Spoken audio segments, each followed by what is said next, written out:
let's start. So I have some notes here about quantum teleportation, and I will use those just to make like a faster overview of the chapter. So at the beginning of that chapter, Penrose talks about the entanglement, and that we have seen that maybe we can do like a faster than light communication using the entangled pair. And he says that we will see that as like from quantum entanglement we can deduce the quantum teleportation. And afterwards he talks about teleportation a bit in terms of like Star Trek, for example, and people teleportation. And he says that like while teleporting we need to copy the whole quantum state. And he says that this perspective gives us advantage, maybe philosophical one, because in such a way we won't be able to duplicate an individual, so we will have no problems with killing one copy or leaving both to live. So we will not like have conflicts about the teleported guy or maybe teleported copy of me somewhere on the Titan. Yeah, so and he says that we can't copy the quantum state actually because it will contradict the UNR laws or evolutions, and we must be ready to destroy the original after teleportation. And he has a simple line of reasoning there that if we would copy the quantum state of some spin 1/2 particle many times, we would get many particle system with the same angular momentum for each particle, and basically like eventually at some point it will grow big enough so we will be able to see that spin or angular momentum of the body classically, and that will contradict the R process actually, because we won't kind of collapse the wave function in this way, and we will get the whole direction at once instead of random yes or no answer for our measurement as in the R process. And he just says that all we can do in quantum mechanics with the unknown spin is to measure it in some direction and get yes or no answer, and that's it. So it's just one bit of information for our question basically. And afterwards he kind of formulates the quantum teleportation, and in short we can kind of conclude that first of all we have unknown quantum state, some psi here, and we have too much noise to send the quantum signal, so all we have as a tool for us is a classical channel, and we know that we can copy quantum signals using classical signals because classical information could be copied, and because of that it means if we could copy quantum state using the classical one, then we would be able to copy quantum states, and we know that it is not true. So we need to use some ground preparation for our experiment to happen, and we will need an entangled pair as a ground preparation here, some alpha beta particles. And after that, like, we need to share together with my colleague or friend, like I will have alpha, he will have beta, he will travel somewhere away from me, and after that another friend will put me or like get me the psi state, and now to teleport it to the Titan where my friend is, I need to put together psi and alpha, where alpha is tangled with beta, and measure both in a Bell basis. So in the Bell basis we have those four like vectors or states, and we afterwards we just send the result to our friend at the Titan, and he will apply the rotation to beta depending on the result. So If we measured like the first Bell state, he will just leave the beta alone. And if you will measure like some other Bell state, then he will just perform some rotation over different axes, like just p rotation over x, y, or z. And at the final, he will just get, instead of beta, psi state nearby. So, and what's important here is that by 2 bits of the classical information, 2 bits because we have like 4 possible results of the measurement there. Yeah, for Bell states, because we have like 4-dimensional Hilbert space for 2 particles. And by 2 bits of information, we have conveyed the information about a point on a Riemann sphere. And in classical terms, we would need the Aleph 0 of bits to do it.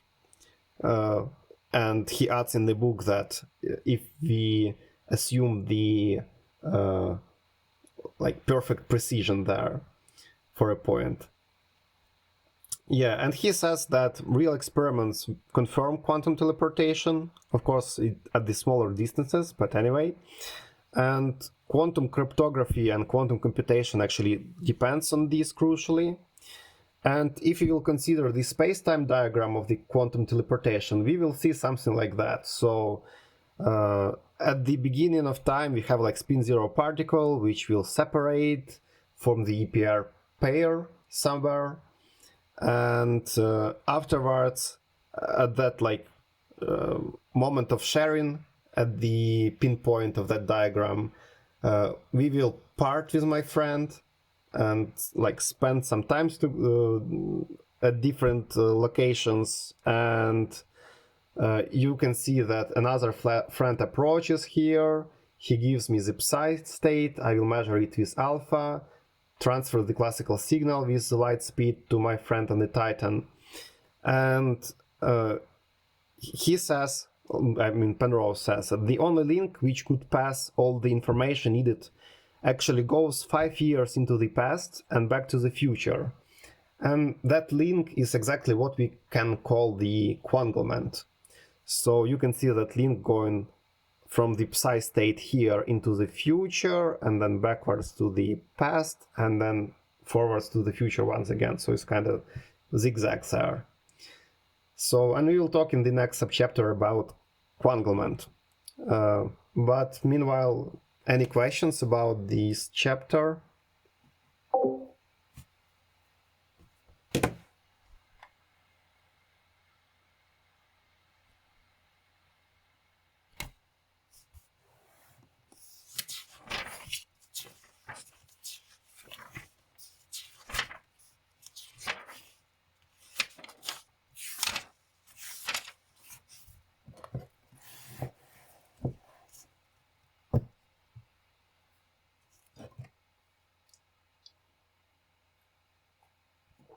Okay. I'm good. Okay. I just was going to continue.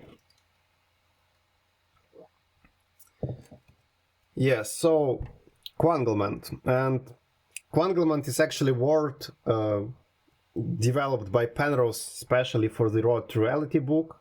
I tried to search it in the internet, and I wasn't able to find something there except the Road to Reality book. So it's kind of non-conventional way of talking about the quantum information.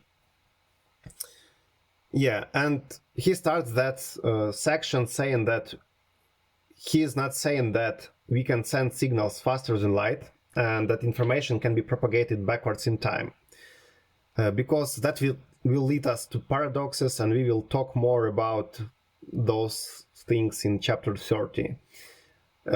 He says that we are just talking about the quantum information, and he proposed to change the name of, or definition of quantum information, basically the name in here, to the Quanglement, because that term will suggest quantum mechanics as well as the quantum information, but also will put more emphasis on the entanglement part instead of the information. So Penrose thinks that information is kind of misleading there. Yeah, so Quanglement has very much to do with information, but it is not an information. And there is no way to send an ordinary signal by means of Quanglement alone. And the power of the Quanglement comes from combining it with the ordinary signals, and it's a very subtle thing. Yeah, and those Quanglement links, they are zigzagging in time and are always constrained by the light cons.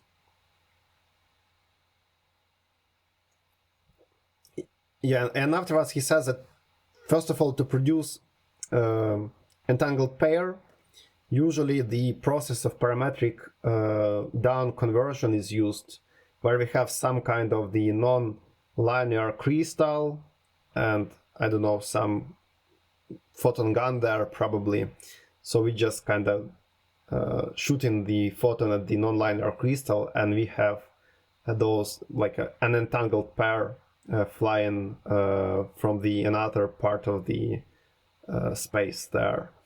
And what is special about that part is that the momentum will be preserved for the like outgoing photons there or particles, and also the polarization, I think. Yeah, the correlated polarization states of the secondary photon, and also the three momentum states must sum to that of the incident photon. Yeah, and afterwards Penrose talks about two experiments, or maybe one. Okay, so let's start from the first one. And the first setup is like the whole experiment or image like image transmission experiment. So what we have here is the same parametric down setup as we have seen above, but now you can see that so it happens at the point C here, and for the B photon, and we have like A and B photons passes, and for the B photon we have lengths there set up just to, I think, to focus the output on the detector dB there.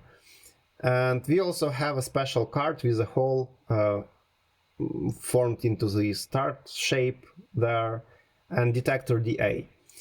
And what happens there is that when both detectors dA and dB register the photons, we will record the B detector position, and as the result we will see a picture of the hole on the dB detector, and it's like dB sees the hole backwards in time. So like no photon which come to dB actually like saw a hole, and because of the Quanglement, that like entangled link acts kind of like an information transfer there. So it kind of can look into the past and then into the future and get some information or something. So because of the entanglement. And he says that even the strength and positioning of the lens could be determined in that experiment, and it's a real confirmed experiment, so it was kind of checked. So at this moment my notes actually end, so I will continue with the book.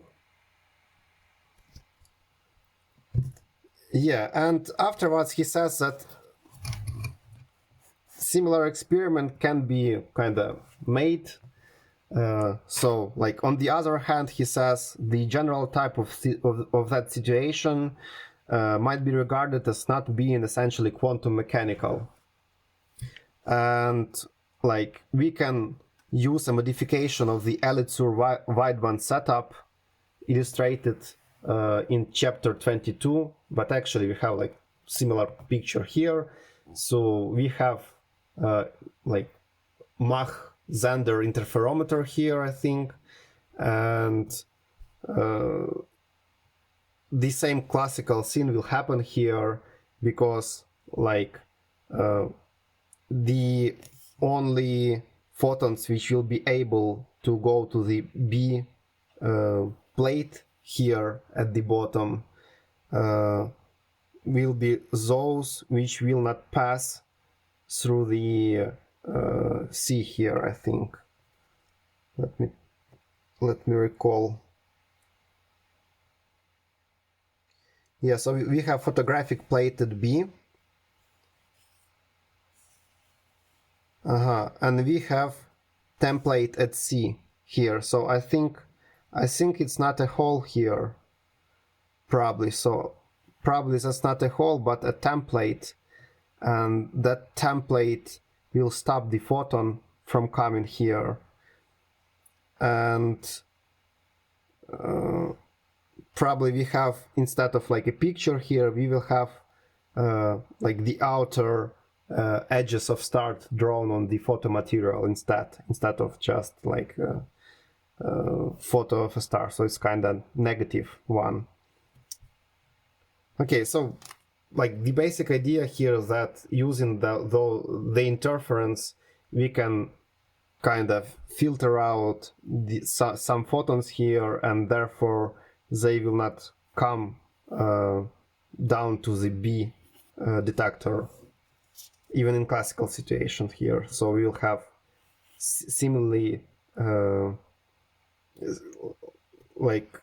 similar situation to the previous example, but I don't know how does it matter. Probably just like a fact that we can kind of have similar effects in the classical world. Okay, so anyway, the previous quantum mechanical setup and experiment is still true, so it works, and Quanglement kind of transfers the information needed. Yeah, and afterwards Penrose goes for the special relativity a bit, and he talks about the application of the quantum R process, so measurement, and he imagines a particular reference frame in which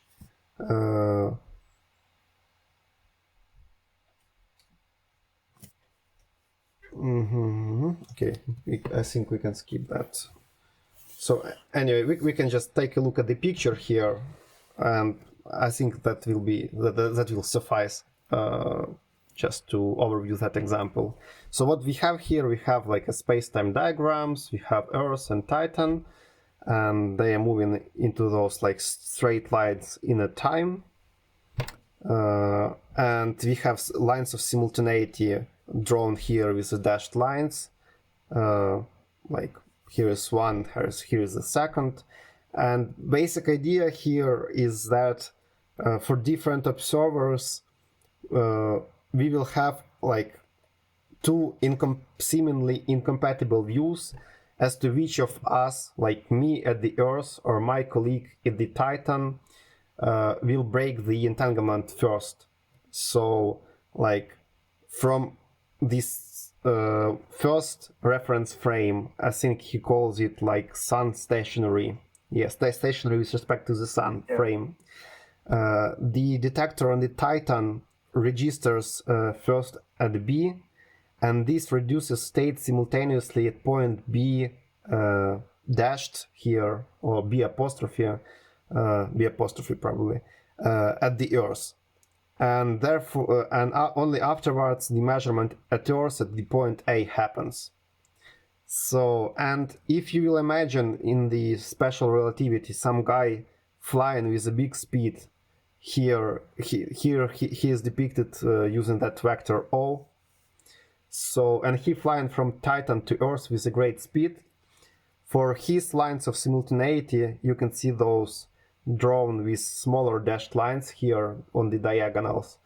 So for him, the order of the like measurement will be switched. So at first he will see measurement done at the Earth, entanglement collapse, and only afterwards the measurement will happen at the Titan.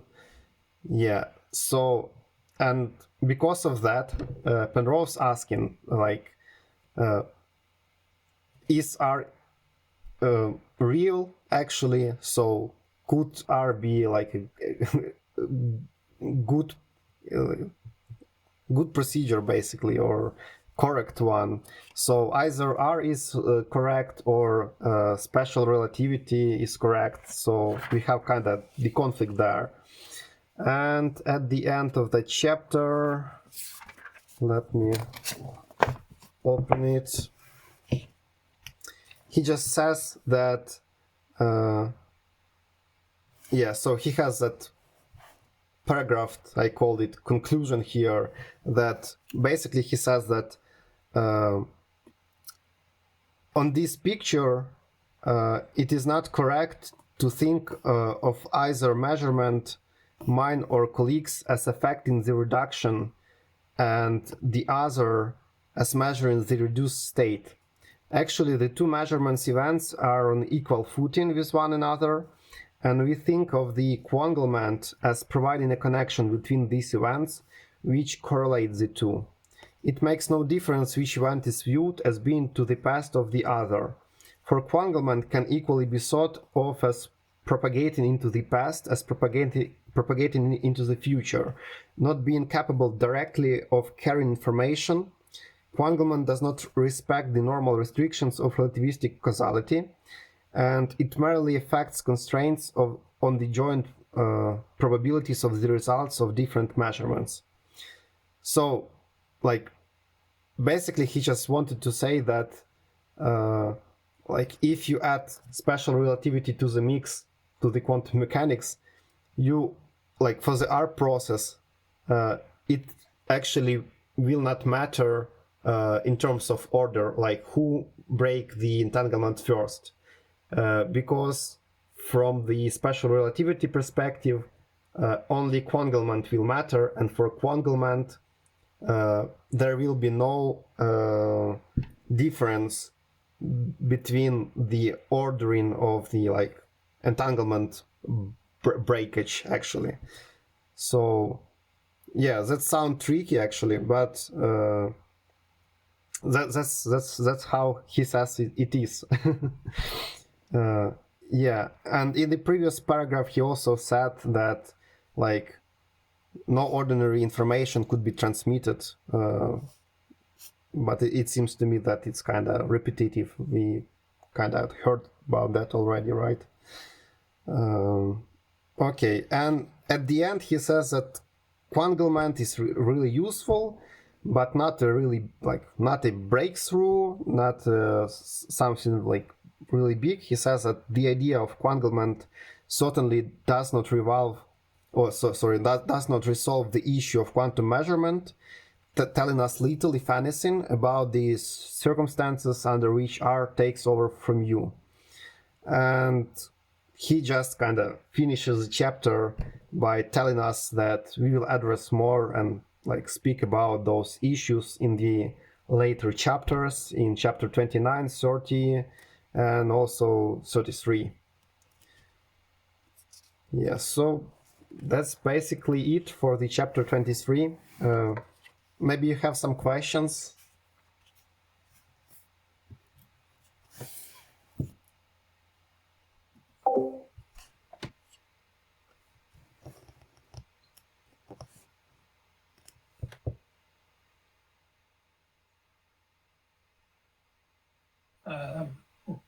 I don't know, have you heard, did we discuss this time reversion of behavior early on our session? But I just recall that I have heard this kind of feature on some theories that the direction of time could flow to backward and back and forward. In quantum level, in very small scales. Yeah, this is especially in the context of Dirac's antimatter, where you can interpret the antimatter as being particles that travel backwards in time, specifically. Right, yes. Yeah. Further, he will touch upon that. Yeah, and in the previous paragraph he also said that, like, no ordinary information could be transmitted, but it seems to me that it's kind of repetitive. We kind of heard about that already, right? Right, yes. Further, he will touch upon that. Yeah, I just wanted to say that we have talked about CPT symmetries, but it was long time ago, so I don't remember the exact similar situation about like time flowing backwards.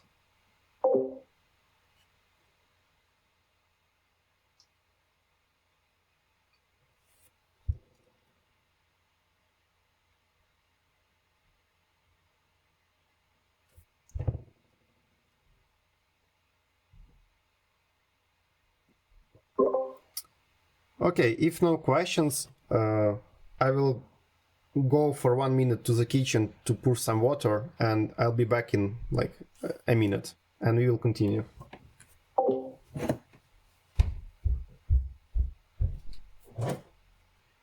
Yeah, so I'm back. I'm here.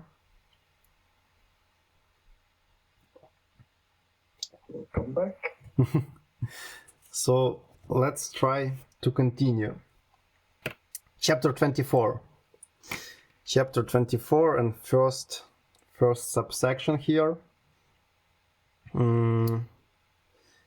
Yeah, so it starts with the phrase that like the considerations of the end of chapter 23 only just begin to touch upon some of the profound issues about the relation between the principles of quantum mechanics and relativity. Yeah, and we kind of described the quantum mechanics in the previous 3 chapters. Yeah, and basically we had like quite usual story about quantum mechanics, where we have like non-relativistic view from the beginning there, and as we have seen, there is only like a single external time coordinate there, but there are many special ones, each particle requiring its own set of the position coordinates. And this asymmetry is usually regarded as a temporary feature of the non-relativistic quantum theory, which would be merely an approximation to some more complete, fully relativistic scheme. And in this chapter and in the following 2, we shall begin to witness the profound issues that arise when we try seriously to bring the principles of quantum theory together with those of special relativity. And the more ambitious union with the general relativity will be brought probably in the later chapters, like chapters 28 maybe, and also 30, 33. Okay. Yeah, and at the bottom here, we have a paragraph which I kind of describe here by few implications, that like relativity implies antiparticles and antiparticles implies fields. So that's kind of basic idea here, that if you will try to combine quantum theory with special relativity, then it will become a theory of quantum fields, and the reason for this are the antiparticles. So after adding the relativity, we will obtain antiparticles as the result, and afterwards fields. Yeah, and this chapter is aimed at the answers to these 2 questions, but particularly the first one, and the first one was why there is need for antiparticles in the relativistic quantum theory. Okay.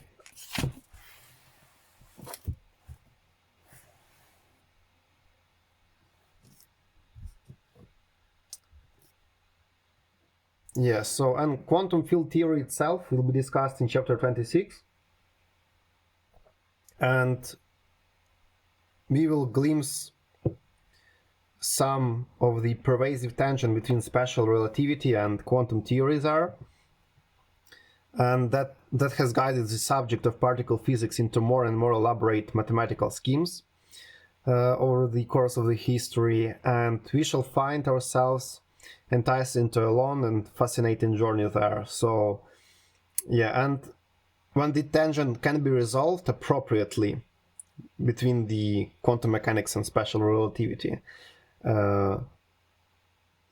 as it actually happens with the standard model of particle physics, the resulting theory is found to have a very remarkable agreement with the observational fact. But anyway, QFT is still inconsistent and in terms of mathematics, and various tricks are needed to provide meaningful calculational operations there. And it's a very delicate matter of judgment to know whether these tricks are merely stopgap procedures that enable us to edge forward within the mathematical framework, which could be flawed at some deep level, or whether those tricks reflect some profound truths that actually have a genuine significance to nature herself. So, yeah, still a lot of questions there. And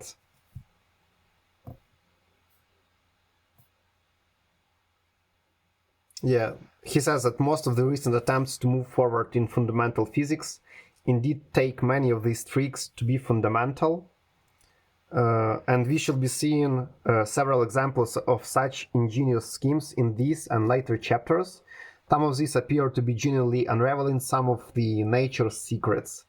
On the other hand, it might well turn out that nature is a good deal less in sympathy with some of the others. Yeah, so tricks are tricky.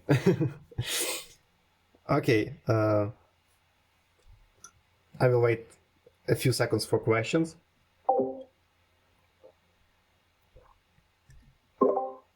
But I assume there will be no questions because it's kind of introductory subchapter. Nothing not too much to discuss here. Okay. I guess maybe I have one question. Yeah. If maybe you can clear up. I'm not clear on how special relativity implied antimatter exactly. Yeah, that's the exact reason for the other sub-chapters to exist. So we'll talk about that later, and we will see more. So, and Penrose in the next sub-chapter starts from the second part of that implications, or that scheme that relativity implies antiparticles and those implies fields. So he just asks about the second part, why do antiparticles imply quantum fields? And he says, so first of all, let's accept antiparticles. Let's accept those, and we will talk more about antiparticles later. And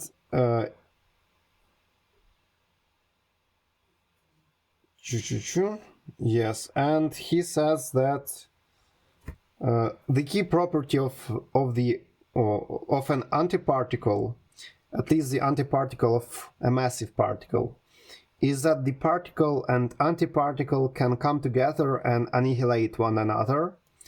Their combined mass being converted into the energy in accordance to the Einstein's mc² formula. And if sufficient energy is introduced into a system, localized in some suitably small region, then there arises the strong possibility that this energy might serve to create some particle together with its antiparticle. Yes, I find it fascinating that he makes this distinction of massive particles. That it seems that he's implying that there could exist a particle and its antiparticle if it's not very massive, if it's very, very, very small or something. Or maybe you can. What do you think about what he says about the mass, that it requires some mass there? Maybe Joe will add something to my answer, but from my perspective, it seems that if you have like massless particle, that there will be some like problems with converting it to the energy of something, or like backward to the mass. So, but we know that photons, for example, right, they are kind of massless, but they have the energy. I did not understand that massive. Yeah, thank you. That massive are all particles that are not massless massive. I thought it was just implying that they had more mass, that they were massive. Or every particle with mass by definition. No, I think it's like just every particle with mass, not like massive enough. Because I was thinking like quantum phone, where particles are created and annihilated. Yeah, I mean that's on a very small scale, and yeah, maybe that would be different, but. Yeah, so idea here is just that we have those two processes, like annihilation and creation.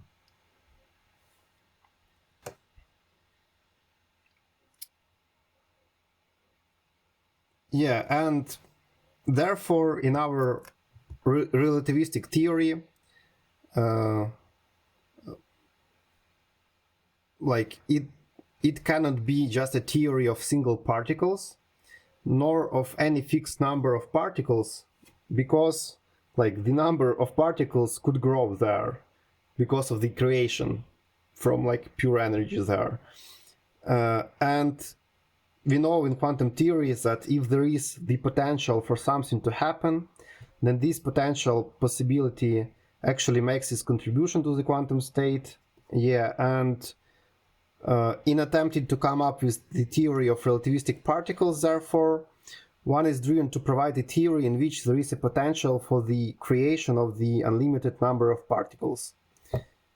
Yeah, so basically, if we believe that adding the relativity will add the antiparticles, then we will have annihilation and creation processes happening, and therefore we won't have like a stable particle system in terms of the number, so they could annihilate or be created from the energy there.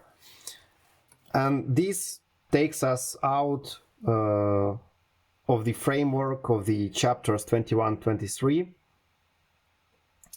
and we will see in chapter 26 how the quantum theory of fields enables us to accommodate such behavior.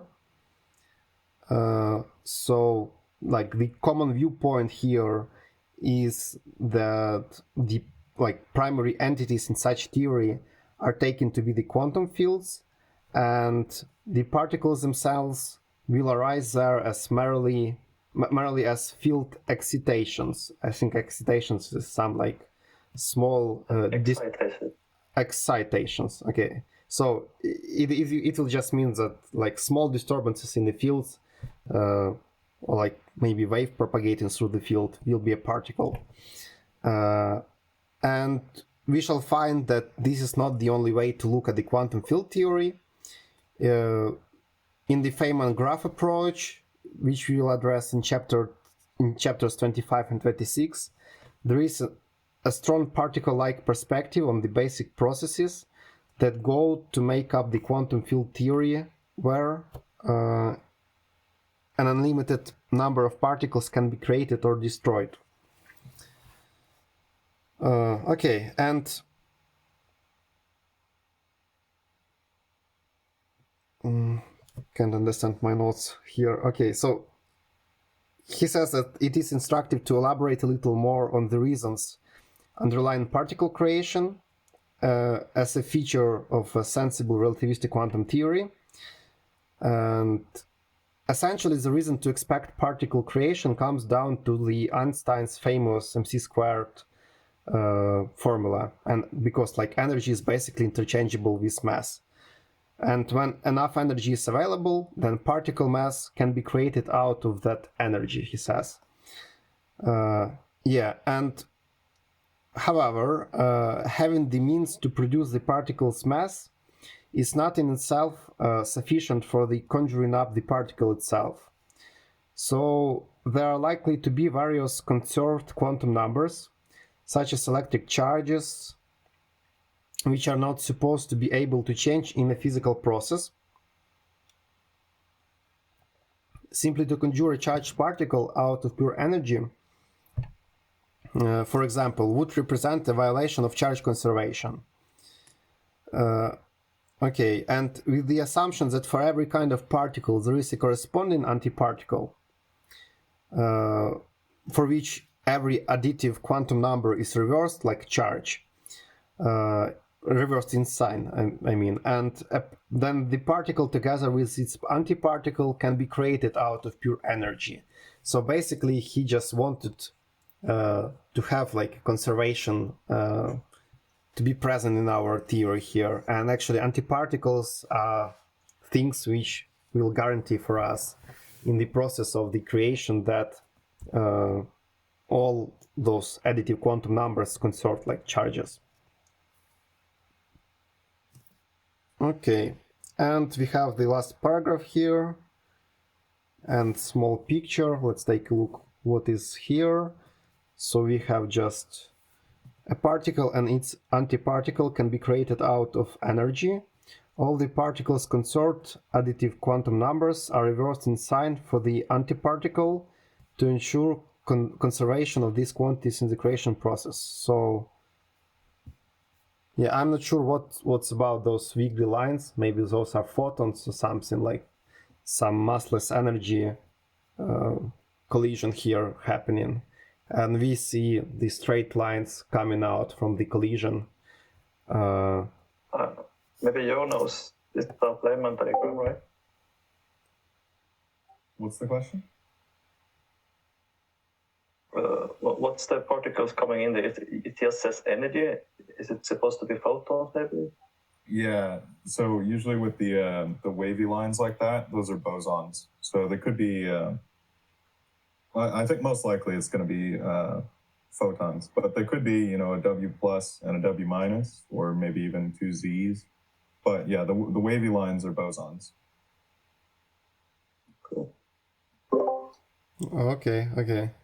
So and yeah. There's a reason that there's two on here. Something that we've talked about before is that there's no. You can't go into the center of momentum frame for a single photon. So like for this system to have an invariant mass, you need two photons.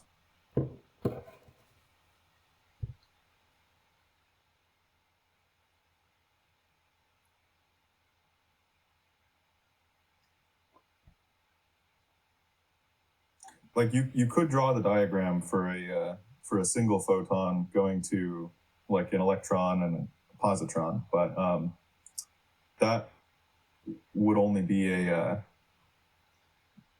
off-shell interaction. Maybe that's unnecessary terminology to add in here, but essentially, like if you have a single photon that goes into particle-antiparticle pair, that pair must also annihilate. Yeah, is that those virtual particles you talked about that exist temporarily? Yeah, exactly. And then so in this case, they would actually be not virtual particles because there is an invariant mass to the system, given that there are two photons.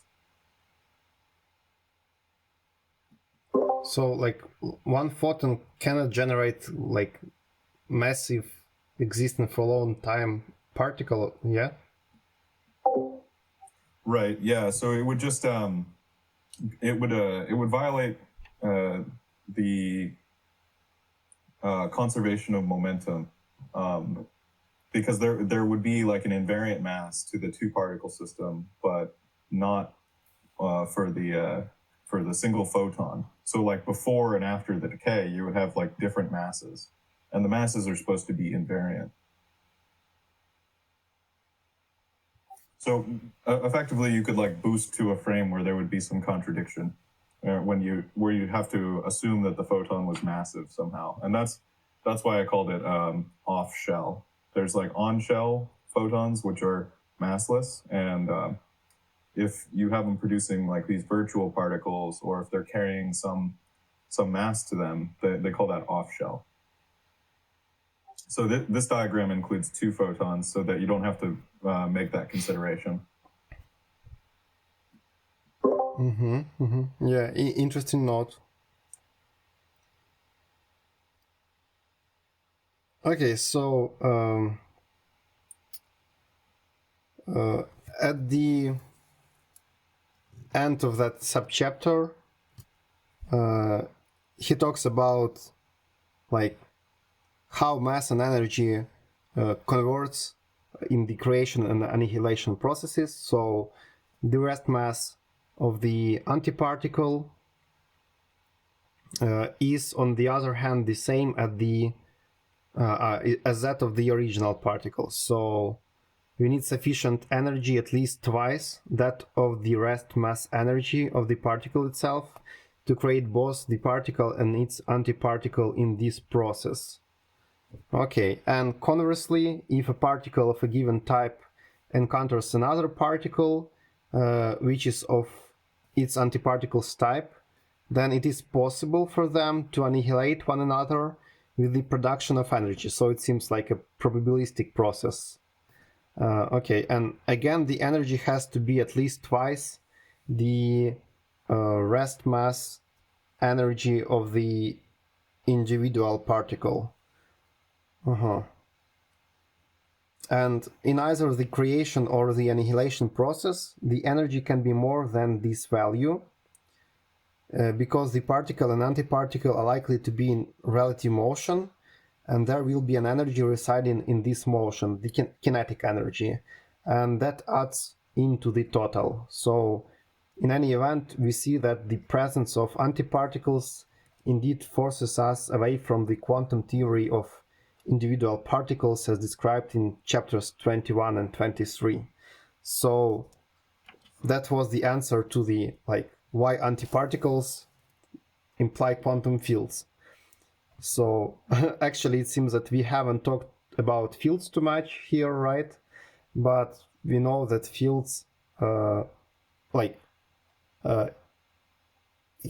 we talked about the fields only at the paragraph where Penrose talked about the interpretation of the particles as the excitations of the fields, right? So probably by having a field, we'll have the theory which will be able to describe any number of particles and maybe dynamically changing in a system. So we will have some kind of the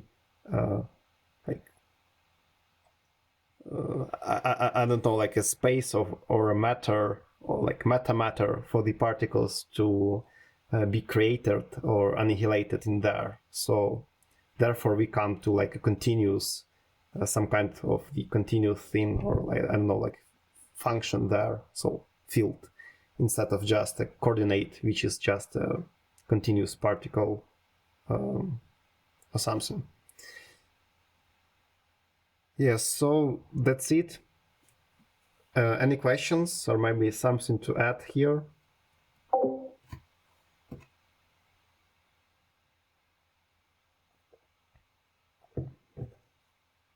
Yeah, I'm still not clear on. Maybe you can point it out to me. Maybe I'm just blind. I didn't follow how antiparticles was a natural outcome of relativity. Maybe you can. Yeah, at the beginning of the paragraph, Penrose just said, "Just believe me." So, at the current state, we just need to believe. Right. So, we will see how the antiparticles are the results of the relativity when we will finish this chapter. So the answer will be like in the probably two last subsections of that chapter. So okay. We need to see direct equation, and the stuff will follow from that. Yeah, I think the quick answer as well is that the like Einstein's relation is a quadratic one. The like energy squared is equal to the momentum squared plus the mass squared. And so in that case, because it's like a quadratic relation, there's two solutions. You know, you have E is positive and E is negative.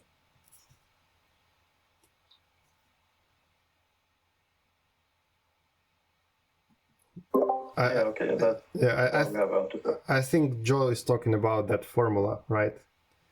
With square roots here.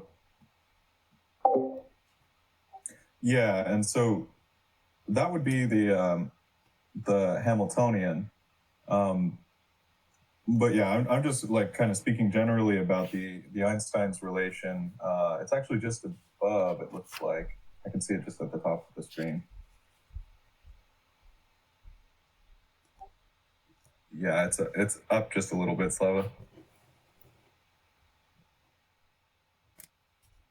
Yeah, okay. So where he says we should find the square root of this thing, there's a positive and a negative square root. And so if this thing describes the energy, then you could have positive and negative energies.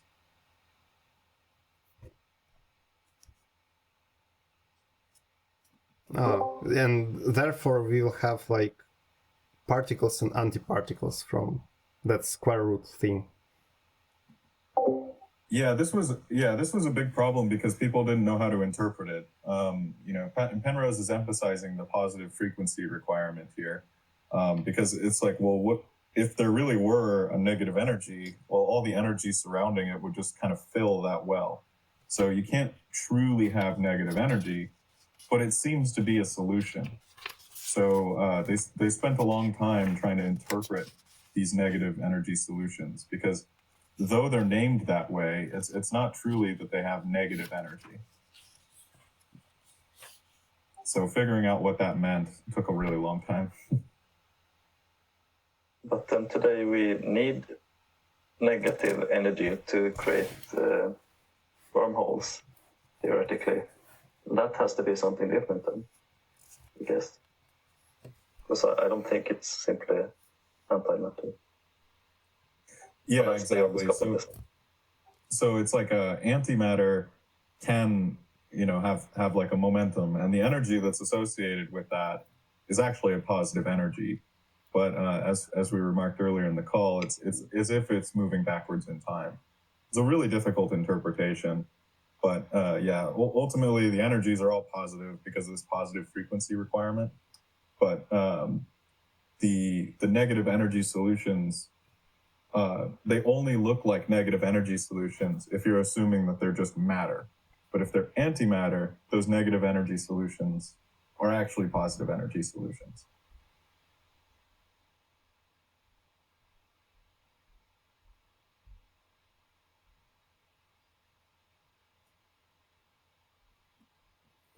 Yeah, so we will talk more about the positivity of the energies and negativity there on the next call. I propose just to try and to read everything till the end of the chapter 24 for the next time. But if we will feel that we need more time to finish the chapter, we will schedule one more call for it. But let's try. I think it's doable. That like we will finish the chapter 24 for the next time. Yeah.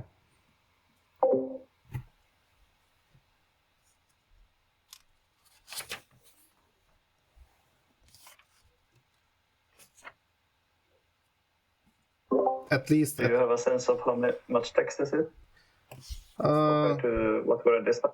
Like usually we are taking like 10 pages from the book for one call, and if we start from the third subsection, we have a little bit more here, not 10 but like 12 pages maybe.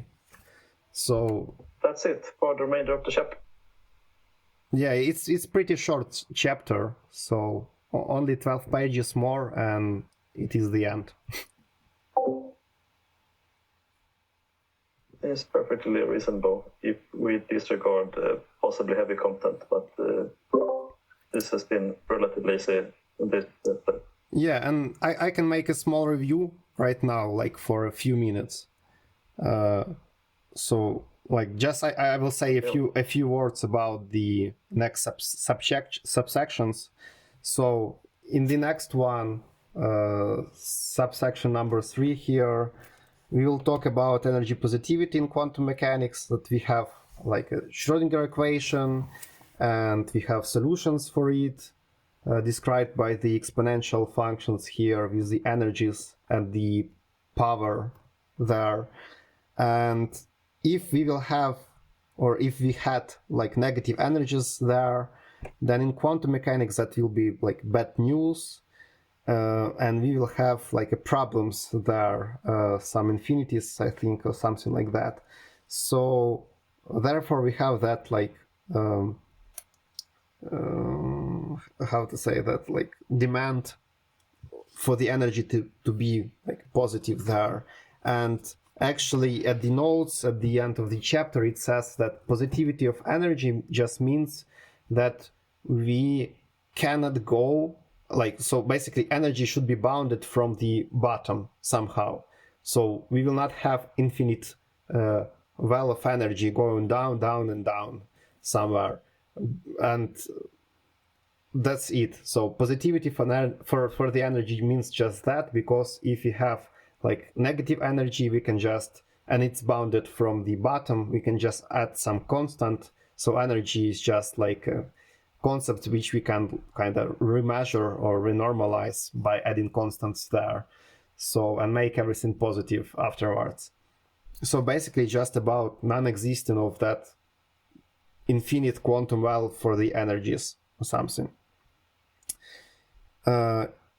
Yeah, and at the end of the chapter, he talks a little bit about Hamiltonian in the like Schrödinger equation. So in the next subsection, we talk about the relativistic energy formula, which is like this, looks like this, and therefore we will have similar like Hamiltonian formula here with a square root, where mu is the rest mass and p is free momentum here. So like basically we kind of can try to quantize it just to add some operators there, but afterwards we should ask like what is the square root of the operator like 1 minus d2 by dx squared, for example. So it's kind of hard question to answer. Yeah, and what are those like negative things, like what branch of the square root we should take, like positive one or negative one, and in complex case it will be even harder. So there is some thoughts about the square root at the end of that subchapter, and like anyway, instead of taking the square root, we can just try to imagine that we have like the squared energy there instead of like sorry, just from that equation of the relativistic energy, we can just have that like mu is the rest mass here and m here is the relativistic mass. So, and therefore we have the equation that mu squared equals m squared minus p squared, and we can quantize that. So m squared is just the same as the energy, like mc squared, right? And it is a squared energy, so we can replace it by the quantization trick with d by dt squared, and p squared could be replaced with that del operator here, which is just sum of the partial derivatives squared here. So we will have the D'Alembert operator here marked with square, and by using it we will obtain equation which is called Klein-Gordon equation. It will look something like that. So, and actually that equation works in some situations. It has significance. But I don't remember the exact particles for which it works. it describes massive spinless particles, so spin must be 0 for those, and Klein-Gordon equation will work for them. Yeah, and afterwards Dirac been thinking like how we can actually Schrödinger he came up first with that Klein-Gordon equation, but he was kind of skeptical about using that, I think, so he kind of stick to his non-relativistic version, and Dirac was trying to get rid of that squared in the Klein, like squared d by dt in the D'Alembert operator, and therefore he wanted to take the square root from it, from this like kind of Laplacian in the Minkowski spacetime actually. So, and in the next subchapter, Penrose will talk about Laplacians and taking the square roots from Laplacians using the quaternions and Clifford algebras, and those ways of taking square roots from operators was known already for Clifford himself and also Hamilton, so they knew that they can kind of take the square root from the Laplacian using the quaternions I, j, and k values here. So, and in the same way, we will take square root from the D'Alembert operator here using Clifford algebra elements with the Minkowski signature, and therefore we will have this equation with gamma 0, gamma 1, gamma 2, and gamma 3, which constitute that Clifford algebra, and therefore we will be able to come up with the operator called, like, I think it's kind of Dirac operator, right? And it is just marked as partial d or derivative slashed over. Yeah, and using that Dirac operator, we will be able to like convert the Klein-Gordon equation into two Dirac equations, and we will see that it will have like two symmetric parts, one for positive particle, like one for the negative, or like particle and antiparticle there. Yeah, and that's basically it. And afterwards, chapter will end with talking about those antiparticles, positrons, etc., and the energy levels. So yeah, that's it.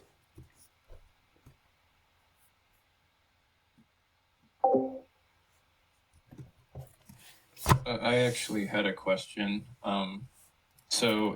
Did I hear correctly that the Klein-Gordon equation handles massless spin 0 or spinless? Yeah. Penrose wrote that it handles spinless particles. Spinless, okay, but it can still handle mass. Yeah, the prime example of what would follow the Klein-Gordon equation is like the Higgs. Okay. Because the Higgs is a spin 0 particle, and it's massive. Okay. What gives mass to everything? So, like, before the Higgs boson, what would they have used the Klein-Gordon equation for? If anything. Yeah, I think it was just motivated from the Einstein energy relation. I think that they were just like, they were playing around, you know, relativity didn't seem to play nice with quantum. So they're like, well, how about we just do the quantization of these operators, right? We've got something with E, we've got something with P. We know what those operators are in quantum mechanics, time derivative and a gradient. So we can actually substitute those into this equation and then have it act on some wave function. And so that's how you get the Klein-Gordon equation. I'm not sure historically if it was like based on trying to model some particular particle. I think they were just, it was the first attempt to really merge relativity and quantum. Okay, right. I think I remember, I don't know if it was mentioned in a call that Schrödinger came up with the Klein-Gordon equation first, but he didn't like it, so then he simplified it to his own equation. But okay, that's good to know. Normally, when an equation has a name, I think it's like really super important. But I guess it's more just like people fooling around and trying to get the right answer. Yeah, I just about the Schrödinger coming up with that equation. It was I who was saying that, and as I recall, probably in chapter 22, we have seen or heard from Penrose something about Schrödinger, that he actually came up with relativistic theory, which wasn't working in all cases, and he was kind of pessimistic about it. He was disappointed, and therefore he only kind of fixated on his equation, which was non-relativistic and worked. So, but he had a chance to make like more progress if he wasn't so depressed for some reason or something. Well, there's a really cool derivation that you can do if you take the non-relativistic limit of the Klein-Gordon equation. You can actually derive the Schrödinger equation from it. And so the way that you take that non-relativistic limit is you would like multiply all the size. You would multiply them by like e to the minus I mc squared. And actually, no, not complex. It would just be e to the minus mc squared. Yeah, I'll pull up that derivation. It's really cool. You can just take a non-relativistic limit of Klein-Gordon and recover Schrödinger. Yeah, I think I remember going through that a couple months ago. And yeah, it was cool. I agree. I think I was thinking like, oh, we don't need complex numbers anymore, but I think complex numbers are just part of quantum, and I have to accept that. Yeah, well, I think it's the structure that's necessary. So you could probably find another formulation where you don't have to introduce the imaginary numbers, but the structure would still be the same. Yeah, I think Ed Witten has done this, kind of replaced it with a number equivalent. But but the structure is preserved. But there was a paper recently where they argued and maybe had some evidence that complex numbers are essential and you cannot get rid of them completely, but I haven't read it.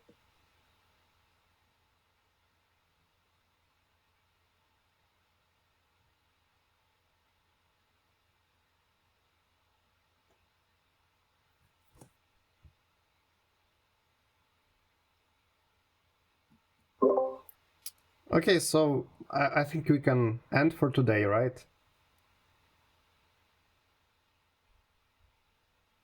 Good timing. Yeah, so thank you for attending today.